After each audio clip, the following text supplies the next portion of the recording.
YouTube? Quinn Wade coming to you with that instant basketball analysis on this windy, rainy morning in Wisconsin on YouTube, exclusively on air.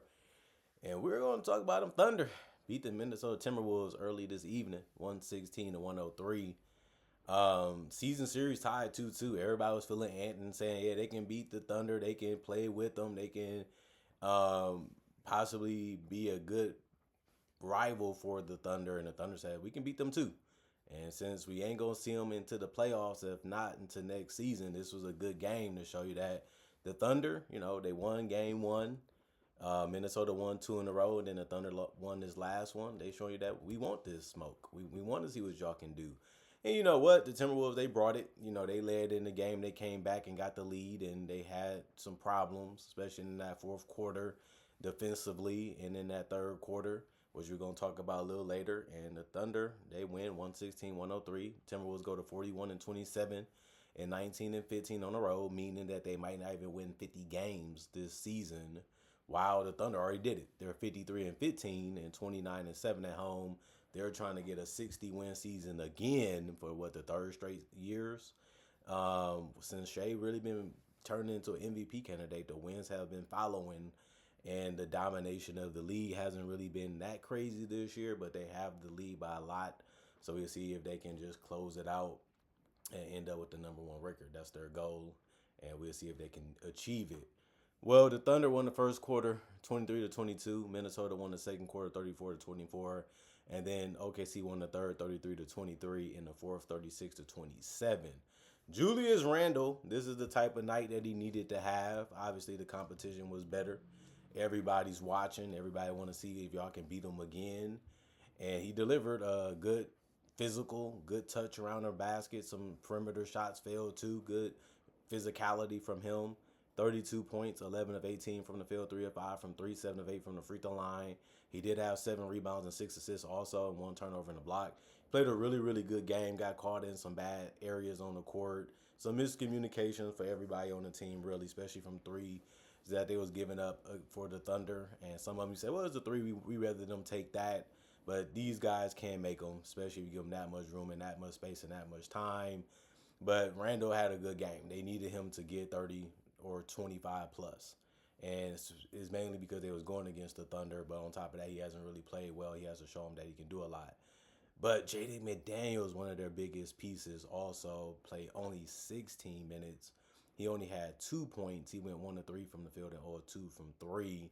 He had 1 rebound, 1 assist, and 2 turnovers. He also had 4 personal fouls, was a minus 17. Hopefully he can get well. Hopefully he can get back on the court. I mean, he's one of their biggest pieces as a shooter, as a defender, as a transition player, and as a guy that can make big plays on both ends of the court. Rudy Gobert played 29 minutes. He only scored 2 points. He went 1 of 4 from the field. He did get 7 rebounds. That's not a lot for him. He did have 2 assists, 4 turnovers, and a steal, 1 offensive rebound, 1 personal foul, and a minus 23 and plus minus. They stay near him. If you stay in front of Gobert or you take away the pass, he's not going to really do much but try to get an offensive board. I mean, he ended up getting 1, but you held him to less than 5 or even 3. So that's good by the Thunder, paying attention to him and making sure he didn't get away for any dunks or offensive boards. But that's also showing you that they was able to contain Rudy Gobert, so he didn't do his job that well, and he didn't really do much for them on the offensive end at all in this game. Dante DiVincenzo was hitting some big shots. He went 6 of 9 from the field, 4 of 7 from 3. He finished with 16 points. He started getting his a lot later in the game, but you still got to do it. Like I said, they did get the lead in this game. They did have a decent one. They just couldn't keep making shots. 9 rebounds. He did have 1 assist, 1 turnover, 1 personal foul, was a minus 7 and plus minus. If you're going to score, you're going to rebound. That's fundamental things that you have to do to win games. And he had played a really good one. And Anthony Edwards, you thought he was going to take over in the fourth. You thought he was going to step up and really put his imprint on this game. He had a okay game, 19 points in 37 minutes. He only went 6 of 17 from the field, 2 of 5 from 3. He even went 5 of 10 from the free throw line. He didn't really look right. His touch wasn't really there. It seemed like his focus wasn't always there. And it contributed to them losing because there's other starters that didn't play well at all either. But he had 6 rebounds, 5 assists. Even that was 6 turnovers came with that. He had a steal in a block. He had 1 offensive board. He had 5 personal fouls.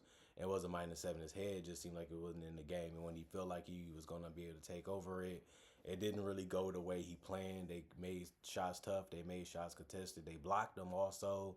So, yeah, Anthony Edwards didn't dominate this one. Joe Ingles, 2 minutes.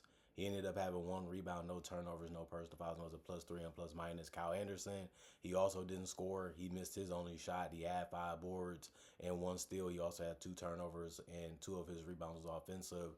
But he was a 0 and plus minus and was a -2 and plus minus.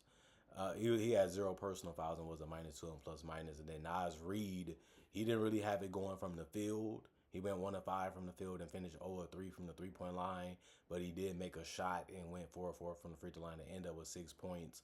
He usually has better and bigger games than this, but not couldn't get it going. He couldn't get the shot from the perimeter to go. Couldn't get the drives really to go either in this one. But he did have 4 rebounds, 4 turnovers, and 2 steals. 1 offensive board, 3 personal fouls, and was a -4 and plus minus. Rago, 2 minutes, he scored, but he finished 1 of 3 from the field, so it wasn't a great shoot night for him either, even though it wasn't that bad because he didn't take a lot of shots. He had 1 rebound, 1 block also. His rebound was offensive. He had no personal foul, was a +3 and plus minus. Desumu played the most minutes off the bench, which was 33. He was really good. The floater, the drives, the threes. He was really looking to score, really looking to attack, and he was good defensively sometimes too. But 18 points was really good. They needed somebody to step up. You thought it would be Nas Reed and Desumu. Didn't really happen that way though. But he shot 7 of 9 from the field, 4 of 5 from three, really good. 4 rebounds also. He only had 2 turnovers and the personal foul was a -3 and plus minus. Jalen Clark played 2 minutes. He missed a 3, so he went scoreless as well. He also had 1 rebound, no turnovers, no personal foul, was a +3 and plus minus. Terrence Shannon Jr., he made his only 3, but he missed his 2-pointer, so he finished only with 3 points, and he did have an assist. No turnovers, no personal foul, was a +3 and plus minus. And then Bones Highland, 13 minutes. He had 3 points. He went 1 of 5 from the field and 1 of 4 from three. Had good looks and took good shots. It's just he couldn't make them in this one. He did have 2 assists, so he found his teammates fast with his passes, and they landed directly into where they can score them after they got them. And then no turnovers and 2 blocks. It's good to get 2 blocks, especially as a guard. And it was good to see that he was putting in that effort to try to make it happen. And then he had no personal fouls. It was a -9 and plus minus. And then the Thunder, Hardenstein took 3 shots. He missed all 3 of them, so he went scoreless, but he did have 12 rebounds. That's part of what he do, is rebound real well and try to protect the paint. He did have 2 blocks. He did move his feet. He did try to contest shots at the rim. He did have 3 assists and a turnover. He also had 4 offensive rebounds and 3 personal fouls and was a +13 and plus minus. Chet Fetch Holmgren was getting some alley-oops in this one, some deep paint catches. He also was able to make a 3. He went 9 of 13 from the field, 1 of 4 from 3, 2 of 2 from the free throw line. He had 21 points. He had 9 rebounds, 2 assists, no turnovers. He also had 3 steals and a block, 3 offensive rebounds, 2 personal fouls, and was a +23 and plus minus. And then Shai Gilgeous, he struggled in this one. He got a lot of mid-ranges and he had some good footwork, some good handle moves, but they wasn't resulting into baskets. It took the last couple minutes for him to get that 20 for the streak to continue. And it was on Anthony Edwards. He hit an and one on Anthony Edwards, hit a pull-up 3 on Anthony Edwards, and then he was able to get a drive-in transition. So it came. And he also did have only 1 turnover that happened late in the game, but he had 10 assists, so he had a 20 and 10 night. 2 of 4 from 3, 4 of 5 from the free throw line. He found a way to get it done, and even though the lead was really good when he got back in the game at the fourth quarter, he did help the Thunder stay ahead and close it, and that's good. But, it was a game where you're like, Shai, this wasn't an MVP type of performance. But your team still got the win, and you was a big part of it, especially in that third and fourth quarter. 1 turnover, 2 steals, and a block, 1 offensive rebound, 3 personal fouls, and a +3 and plus minus. I liked his defense, too. He was getting his hands in areas. He was showing you how hard it is to blow past him, how strong he can be in his stances. And I like the fact that he wasn't just saying I'm off offensively and let that get into my head and be a bad defender. Didn't really happen like that in this one for him. Dort, 18 minutes, he had 3 points. He went 0 of 4 from the field, 0 of 2 from 3. But he did finish 3 of 4 from the free throw line. He also had no turnovers in the steal. no personal fouls, and was a -6 and plus minus. AJ Mitchell, he played 27 minutes. He had 11 points. He went 4 of 13 from the field, 1 of 4 from three, 2 of 2 from the free throw line. He missed a lot of shots in this one, but he had some good quality ones. He just didn't have the touch. He just didn't have the timing the way he needed it for them to be baskets. He did have 5 rebounds, 3 assists, 2 turnovers, and 2 steals. 3 offensive boards out of the 5, and the personal foul was a +1 and plus minus. Still a okay game from him. You know, you just needed his scoring and his penetration and some scoring here and there from him. And that's all they really needed in this one since they won by 13. Jalen Williams missed a couple threes. He went 1 of 5 from 3, 2 of 7 from the field. He did have some bad passes too, but he only had 2 turnovers. That ain't that much, but he only played 19 minutes. That's probably decent in that amount of time. Considering that he had the right idea, he was just a little bit too predictable with it. He did have 3 rebounds, 2 assists, and a steal. 1 offensive rebound, 2 personal foul, was a -2 and plus minus. Alex Caruso had a really good game, 22 minutes. He played some really good defense. And this one, he also had 17 points and 6 of 10 shooting from the field, 1 of 3 from the 3-point line, and 4 of 4 from the free throw line. That's the type of game that you want from him. He hit the shots that you needed him to. He played hard. He made plays happen, and that's what he can do for you. 2 rebounds, 1 assist, no turnovers, 3 steals, 1 offensive rebound, no personal fouls, and a -3 and plus minus. Isaiah Joe, 21 minutes. He had 20 points. That was the most off the bench. He went 8 of 14 from the field. He took the most shots off the bench. He also went 4 of 8 from 3. You know he can drive. You know he can hit the threes, especially if you give him room or space. For some reason, the Timberwolves kept doing it over and over again, and he was able to make them pay for it. He had 4 rebounds, 1 turnover, and he also had 2 personal fouls and was a +23 and plus minus. Aaron Wiggins, he took a 3 but missed it in 6 minutes. He didn't do anything else but get 2 personal fouls and was a -11 and plus minus. And then Cason Wallace, he was really taking his time. He wasn't really rushing or forcing anything, but he went 1 of 4 from the field and 2 of 2 from the free throw line for 4 points. He did have 6 rebounds and 7 assists. He really was playing that facilitator type of mode and mindset. And this one, he was looking for his teammates and was delivering some good passes, some good alley-oops, some good dump-offs, some good kickouts. And he can do that. And he also played defense. He guarded his position and made it tough for opponents to get what they wanted or do what they wanted. He also caught him slipping a couple times and got 3 steals and 2 blocks. He also had 2 offensive rebounds and a personal foul.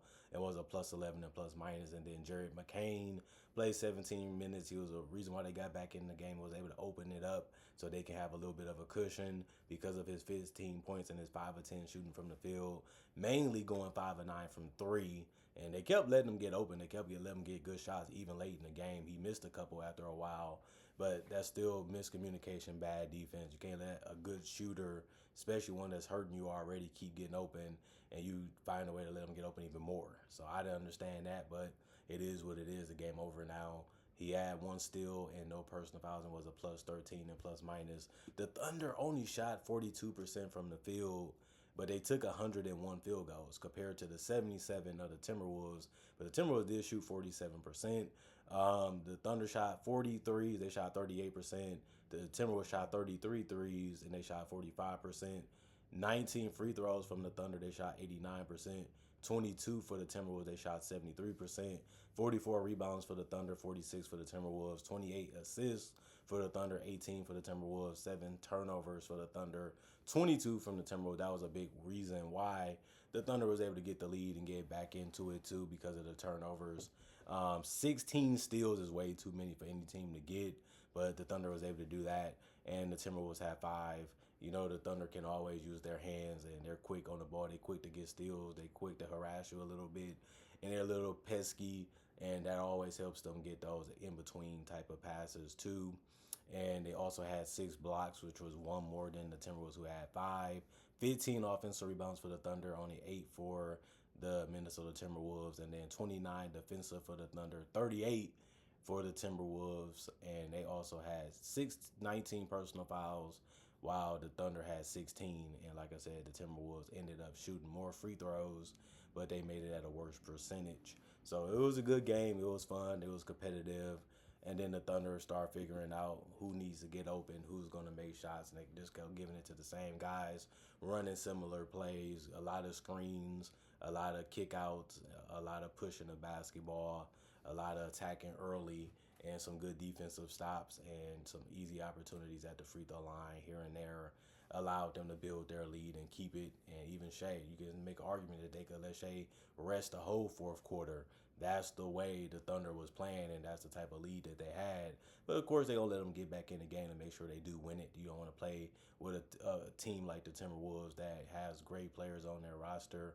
So it is the safest thing to do. Let Shea get in there for the last couple minutes. Let them try to close it for us. Let them create a little bit more distance for us and play off of them too. So that way other guys can score. Like I said, Shea did have a double-double because he had 10 assists. So he was finding guys and not just shooting up a bunch of shots.